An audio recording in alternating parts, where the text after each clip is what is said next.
Welcome to Saturday Stories. I'm your host, Marina Gabor, and in this episode, I'm going to be reading Oscar Wilde's story, The Happy Prince. In Oscar Wilde's fairy tale, The Happy Prince, we find a self-centered swallow transformed as he experiences the joy of giving and serving. The story is an easy read with underlying themes of love, compassion, and charity. The Happy Prince had recently died, and now there was a statue of him standing high above the city, overlooking the streets. One night, a swallow, who hadn't gone to Egypt with the rest of his flock because he was wooing a beautiful reed, he arrives in town and he finds rest on the statue of the Happy Prince. Soon he thinks it's raining, and then discovers it's actually the prince crying for the misery of his people. When he was alive, the prince had lived in a palace and hadn't experienced any suffering. He didn't know his people were suffering, but now up on the hill, he's overlooking all the suffering of his people, and it brings him sorrow. So he asks the swallow if he would distribute the gold and gems from his statue, and reluctantly, the swallow agrees until the Happy Prince is stripped to nothing but shabby stone. By the time all this wealth is distributed, winter has set in, and it's too late for the swallow to join his flock in Egypt. But he has grown fond of the Happy Prince, so he stays with him. This choice leads to the swallow's death, and the prince's lead heart breaks. The mayor finds the statue in its decrepit state and decides to take it down and melt it and make a statue of himself instead.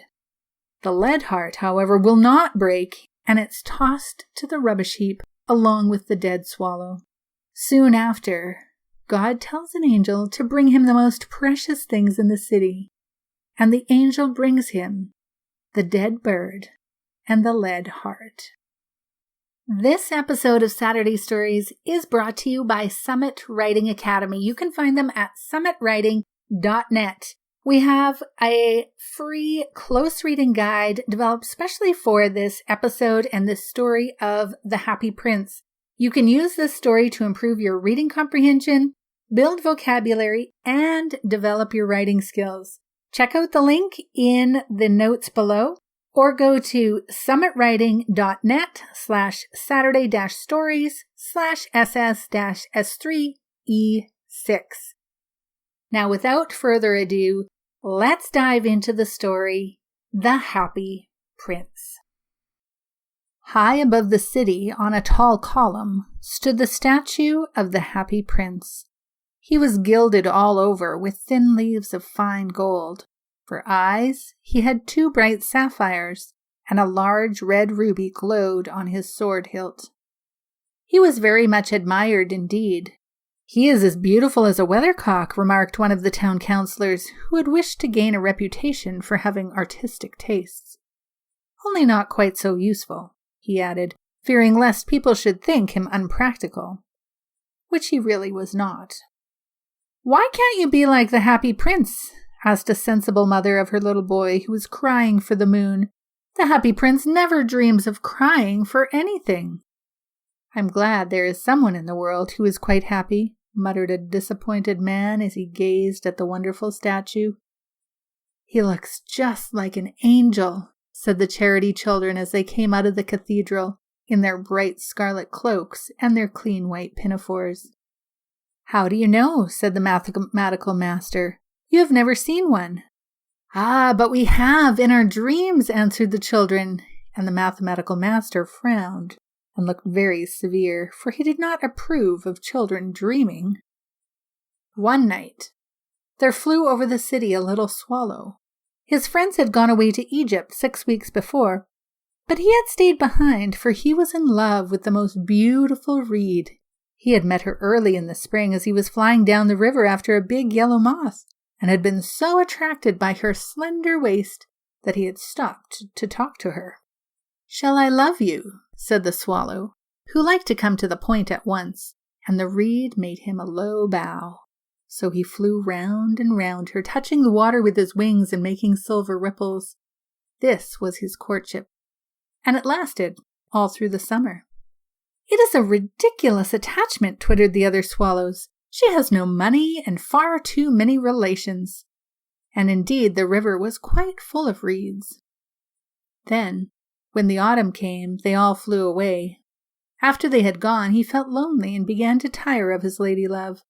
She has no conversation, he said, and I am afraid that she is a coquette, for she is always flirting with the wind. And certainly, whenever the wind blew, the reed made the most graceful curtsies. I admit that she is domestic, he continued, but I love traveling, and my wife, consequently, should love traveling also. Will you come away with me? He said finally to her. But the reed shook her head. She was so attached to her home. You have been trifling with me, he cried. I am off to the pyramids. Goodbye. And he flew away. All day long he flew, and at night time he arrived at the city. Where shall I put up? He said. I hope the town has made preparations. Then he saw the statue on the tall column.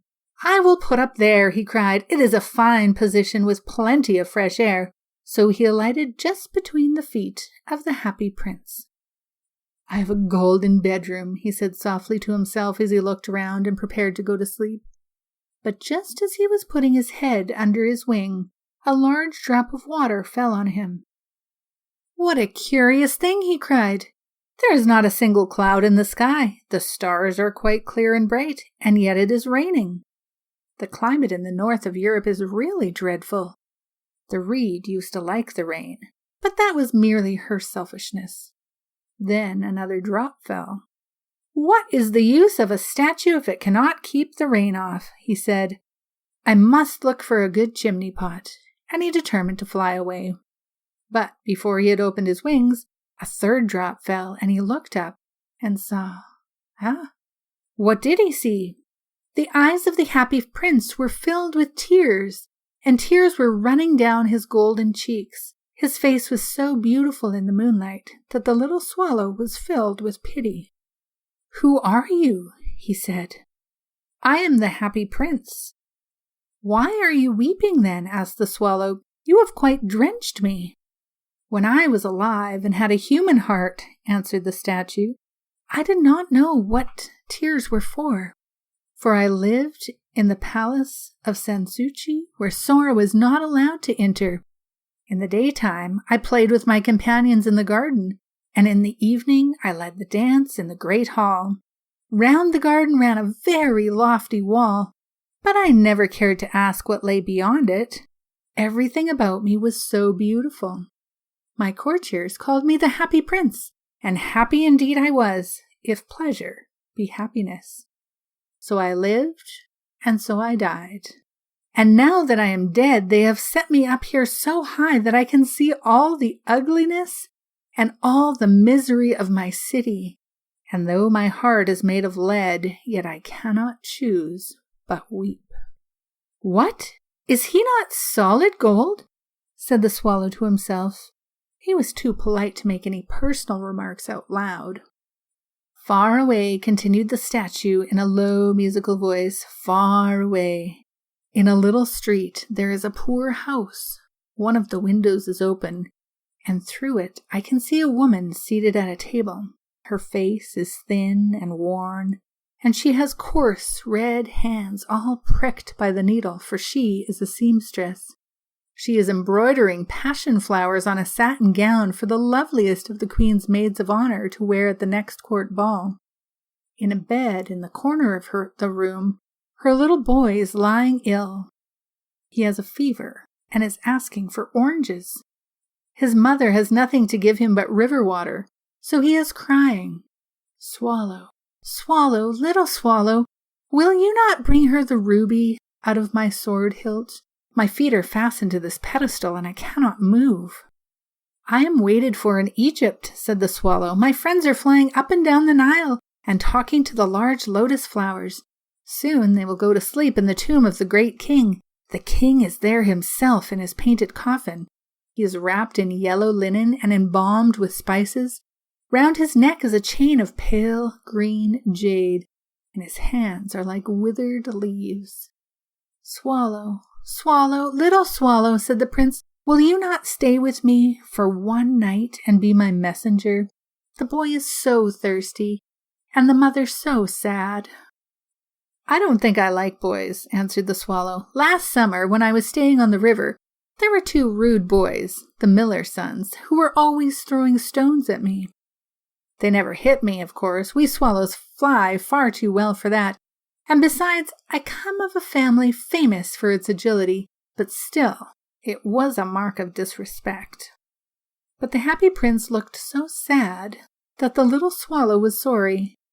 "It is very cold here," he said, "but I will stay with you for one night and be your messenger." "Thank you, little swallow," said the prince. So the swallow picked out the great ruby from the prince's sword and flew away with it in his beak over the roofs of the town. He passed by the cathedral tower where the white marble angels were sculptured. He passed by the palace and heard the sound of dancing. A beautiful girl came out on the balcony with her lover. "How wonderful the stars are," he said to her, "and how wonderful is the power of love." "I hope my dress will be ready in time for the state ball," she answered. "I have ordered passion flowers to be embroidered on it, but the seamstresses are so lazy." He passed over the river and saw the lanterns hanging to the masts of the ships. He passed over the ghetto and saw the old Jews bargaining with each other and weighing out money in copper scales. At last he came to the poorhouse and looked in. The boy was tossing feverishly on his bed, and the mother had fallen asleep. She was so tired. In he hopped and laid the great ruby on the table beside the woman's thimble. Then he flew gently around the bed, fanning the boy's forehead with his wings. "How cool I feel," said the boy. "I must be getting better." And he sank into a delicious slumber. Then the swallow flew back to the happy prince and told him what he had done. "It is curious," he remarked, "but I feel quite warm now, although it is so cold." "That is because you have done a good action," said the prince, and the little swallow began to think, and then he fell asleep. Thinking always made him sleepy. When day broke, he flew down the river and had a bath. "What a remarkable phenomenon," said the professor of ornithology as he was passing over the bridge. "A swallow in winter?" And he wrote a long letter about it to the local newspaper. Everyone quoted it. It was full of so many words that they could not understand. "Tonight I go to Egypt," said the swallow, and he was in high spirits at the prospect. He visited all the public monuments and sat a long time on top of the church steeple. Wherever he went, the sparrows chirruped and said to each other, "What a distinguished stranger!" So he enjoyed himself very much. When the moon rose, he flew back to the happy prince. "Have you any commissions for Egypt?" he cried. "I am just starting." "Swallow, swallow, little swallow," said the prince, "will you not stay with me one night longer?" "I am waited for in Egypt," answered the swallow. "Tomorrow my friends will fly up to the second cataract. The river horse couches there among the bulrushes, and on a great granite throne sits the god Memnon. All night long he watches the stars, and when the morning star shines, he utters one cry of joy, and then he is silent. At noon, the yellow lions come down to the water's edge to drink. They have eyes like green beryls, and their roar is louder than the roar of the cataract." "Swallow, swallow, little swallow," said the prince. "Far away across the city I see a young man in a garret. He is leaning over a desk covered with papers, and in a tumbler by his side there is a bunch of withered violets. His hair is brown and crisp, and his lips are red as a pomegranate, and he has large and dreamy eyes. He is trying to finish a play for the director of the theater, but he is too cold to write any more. There is no fire in the grate, and hunger has made him faint." "I will wait with you one night longer," said the swallow, who really had a good heart. "Shall I take him another ruby?" "Alas, I have no ruby now," said the prince. "My eyes are all I have left. They are made of rare sapphires, which were brought out of India 1,000 years ago. Pluck out one of them and take it to him.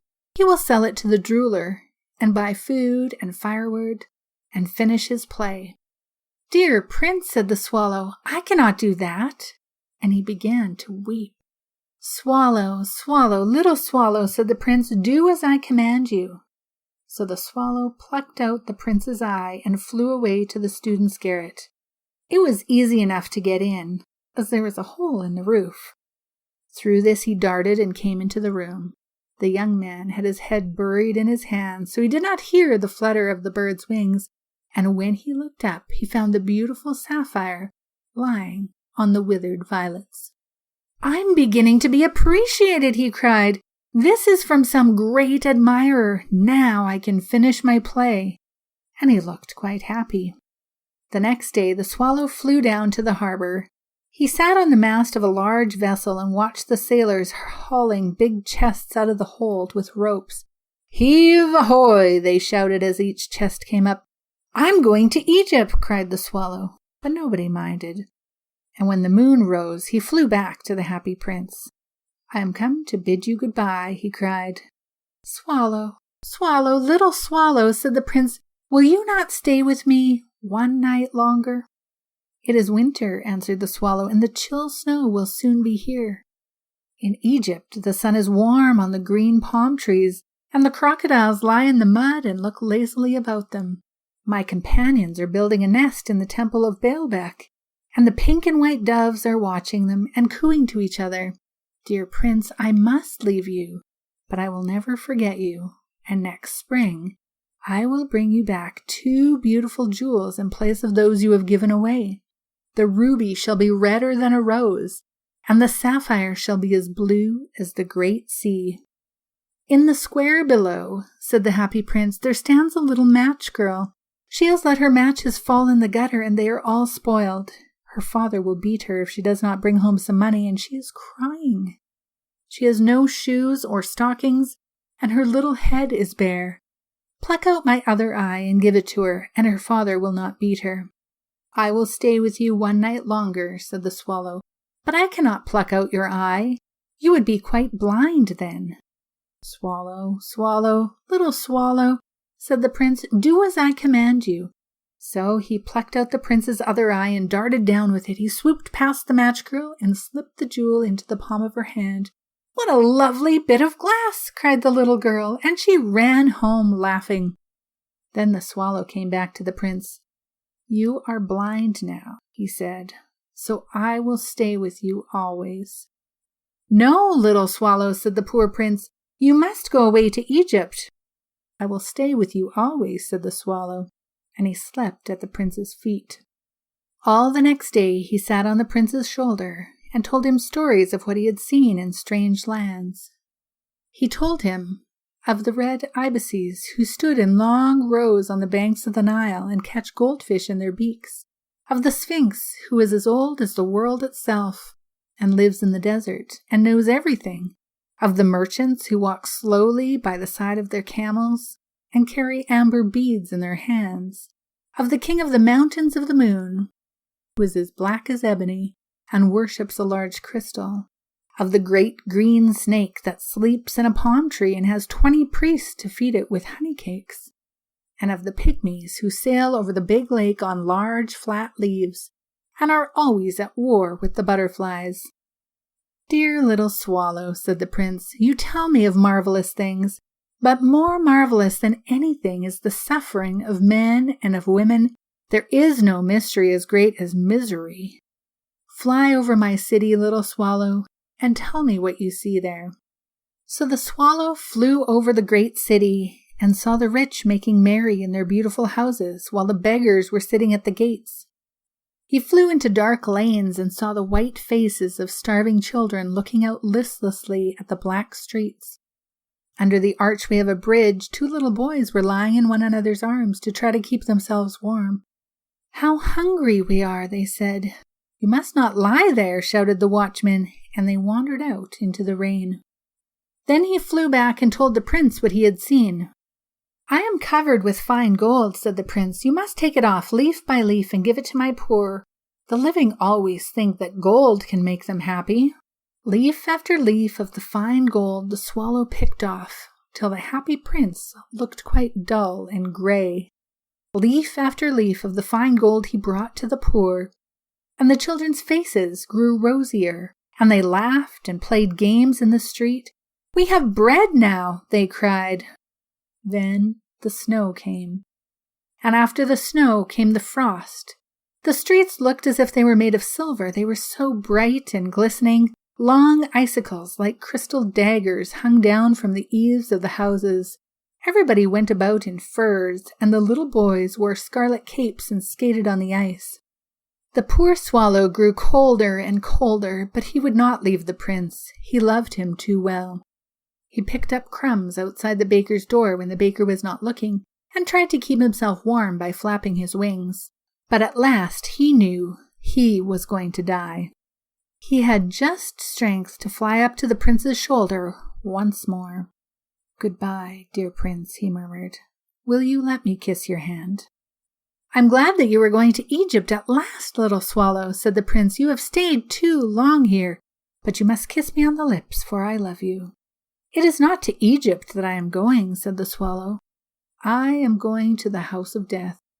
Death is the brother of sleep, is he not?" And he kissed the happy prince on the lips and fell down dead at his feet. At that moment, a curious crack sounded inside the statue, as if something had broken. The fact is that the leaden heart had snapped right in two. It certainly was a dreadfully hard frost. Early the next morning, the mayor was walking in the square below in the company of the town councillors. As they passed the column, he looked up at the statue. "Dear me, how shabby the happy prince looks," he said. "How shabby indeed," cried the town councillors, who always agreed with the mayor, and they went up to look at it. "The ruby has fallen out of his sword, his eyes are gone, and he is golden no longer," said the mayor. "In fact, he is a little better than a beggar." "Little better than a beggar," said the town councillors. "And here is actually a dead bird at his feet," continued the mayor. "We must really issue a proclamation that birds are not to be allowed to die here." And the town clerk made a note of the suggestion. So they pulled down the statue of the happy prince. "As he is no longer beautiful, he is no longer useful," said the art professor at the university. Then they melted the statue in a furnace, and the mayor held a meeting of the corporation to decide what was to be done with the metal. "We must have another statue, of course," he said, "and it shall be a statue of myself."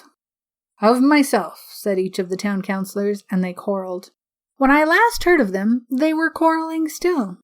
"What a strange thing," said the overseer of the workmen at the foundry. "This broken lead heart will not melt in the furnace. We must throw it away." So they threw it on a dust heap where the dead swallow was also lying. "Bring me the two most precious things in the city," said God to one of his angels, and the angel brought him the leaden heart and the dead bird. "You have rightly chosen," said God, "for in my garden of paradise this little bird shall sing for evermore, and in my city of gold the happy prince shall praise me." Thank you for joining me for this episode of Saturday Stories. I hope you enjoyed the story, The Happy Prince. If you would like to take it deeper, get your close reading guide, go to the link in the notes, download that, where you'll do a second read looking for chocolate words, interesting words that make the writing juicy, and then a third read where you are going to look for things that you can apply to your own writing.